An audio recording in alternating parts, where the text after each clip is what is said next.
HTTPS Explained, a simple guide to secure communication. Welcome to System DR Pod, the podcast where we unpack the foundational technologies that power our digital world, going beyond the surface to explore the nuanced trade-offs and second-order effects. Today, we're diving deep into a protocol that most of us interact with countless times a day without a second thought: HTTPS. Often simplified as the lock icon in your browser, HTTPS is far more than just data secrecy. It's the very bedrock of digital trust, and understanding its intricacies is crucial for anyone building or operating scalable, secure systems. Let's kick things off with what HTTPS truly represents.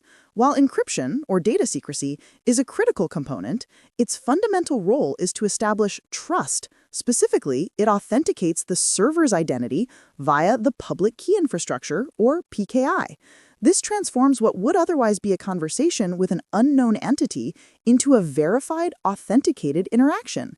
Without this identity verification, encrypting data to an imposter is not just useless, it's a dangerous illusion of security. You're simply encrypting your sensitive information for the attacker. Now, the PKI ecosystem, while foundational, is also a vast and often fragile attack surface. Think about it. A global web of certificate authorities, or CAs, are entrusted with issuing digital identities. A single compromised CA, or even a misissued certificate from an otherwise reputable one, can globally erode trust. We've seen this play out in the past, leading to widespread man-in-the-middle attacks and frantic efforts to revoke and update trust stores across the entire internet. The second-order effect of a PKI compromise isn't just a localized breach, it's a systemic trust crisis, requiring immense operational coordination to mitigate. And speaking of operations, the modern overhead of HTTPS is less about raw compute cycles and more about the relentless operational toil. We're talking certificate lifecycle management, issuance, renewal, revocation, deployment across potentially thousands of services. We're talking key rotation policies, especially as we look towards a post-quantum cryptographic future. It's the continuous adaptation required to stay ahead of evolving cryptographic vulnerabilities, protocol standards, and new attack vectors. This isn't a one-time setup. It's an ongoing, high-stakes engineering discipline. Moving to confidentiality, the common perception is that HTTPS encrypts data on transit, and that's the end of the story. But confidentiality extends far beyond network encryption. It's a multi-vector problem encompassing privileged access to systems, memory integrity on servers, and insidious supply chain vulnerabilities. An attacker who compromises a developer workstation or a build system can exfiltrate data long before it ever hits the network or inject code that bypasses encryption entirely. This demands a defense-in-depth strategy that considers every layer of the stack. The operational burden and performance overhead of robust key management and pervasive access controls often scale non-linearly. Implementing the most stringent controls everywhere can cripple performance or become an unmanageable operational nightmare. This forces critical architectural decisions. Where do you apply the strongest controls? Where can you enforce precise policy based on risk rather than a blanket and often inefficient application? These are the nuanced trade-offs that separate robust systems from brittle ones. Furthermore, data proliferation across caches, logs, development environments, and analytics pipelines creates persistent confidentiality challenges. Data doesn't just exist at rest or in transit. It has a life cycle. A breach in a seemingly innocuous logging system could expose sensitive data that was perfectly encrypted on the wire. A life cycle-centric view in data, from creation to secure destruction, is paramount. This means considering data at every stage, not just during its active transmission or storage, which is a massive architectural shift for many organizations. Next, let's talk about tampering. True data integrity means more than just detecting accidental bit flips. It means cryptographically signing or message authentication coding data to attribute changes and detect malicious alteration. Without this, an attacker can subtly modify financial transactions, system commands, or sensor readings, leading to catastrophic outcomes that appear legitimate. The ability to verify who changed what and that nothing was changed is as critical as keeping it secret. Establishing integrity fundamentally hinges on secure key lifecycle management and defining explicit trust boundaries.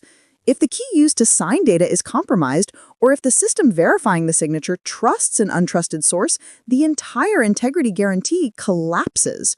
The operational overhead of managing these keys and clearly delineating trust boundaries often creates the weakest link in the chain.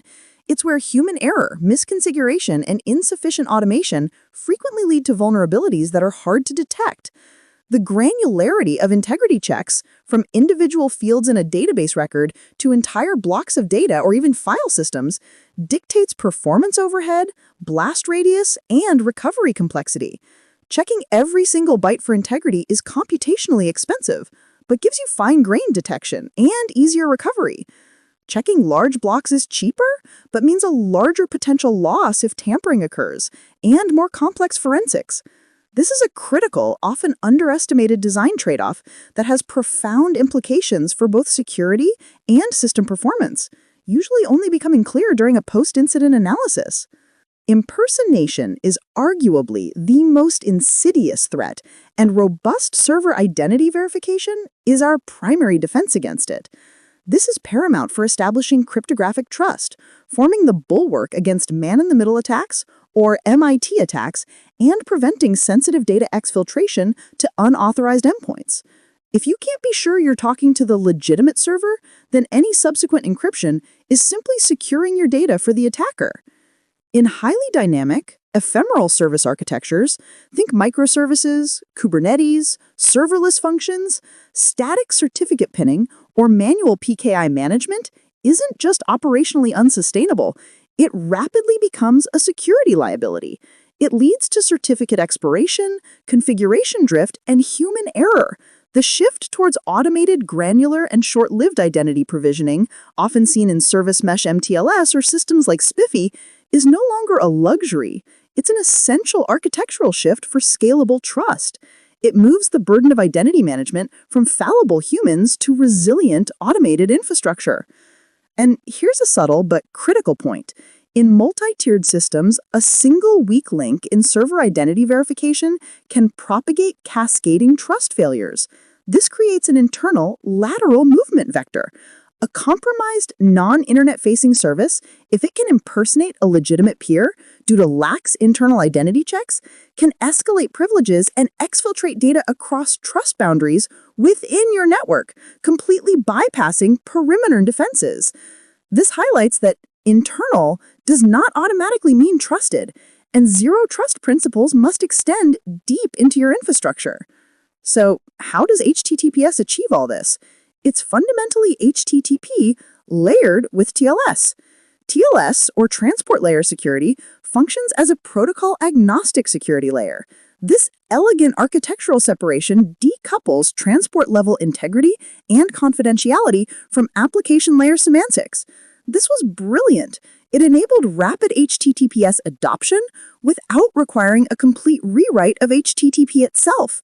However, this layering also introduces inherent complexities in connection state management and certificate lifecycle that application developers often overlook. The performance overhead of cryptographic handshakes and record processing is a non-negotiable trade-off for strong assurances. This isn't a bug, it's the cost of security.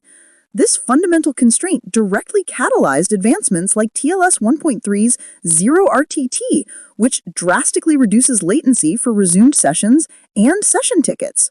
Ultimately, it drove the embedded TLS within QUIC, minimizing latency for high-volume, globally distributed services by designing security into the transport layer from the ground up rather than layering it on top.